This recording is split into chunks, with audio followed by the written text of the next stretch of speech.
കാൽവരിമലയിൽ നമുക്കായി രക്തം ചിന്തിയ യേശു.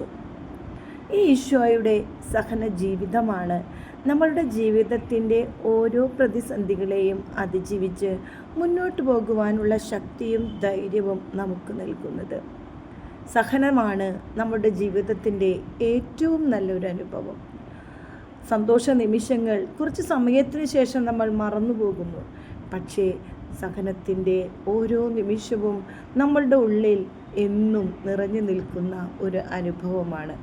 ഈ അനുഭവങ്ങളെ തമ്പുരാൻ്റെ കുരിശിനോട് ചേർത്ത് വെച്ചുകൊണ്ട് നമ്മൾ മുന്നേറുമ്പോൾ നമ്മൾ ഒരു നല്ല ഹൃദയത്തിന് ഉടമകളായി മാറുന്നു. മറ്റുള്ളവരെ സ്നേഹിക്കുവാനും സഹനത്തിലും മറ്റുള്ളവർക്ക് കരുത്താകാനും നമുക്ക് ഒരു ശക്തിയും ധൈര്യവും നൽകുന്നത് ഈ ഈശോയോട് ചേർന്ന് നിൽക്കുമ്പോഴാണ്. നോമ്പുകാലം നമുക്കതിന് സാധിക്കട്ടെ എന്ന് പ്രാർത്ഥനയോടെ നന്ദി.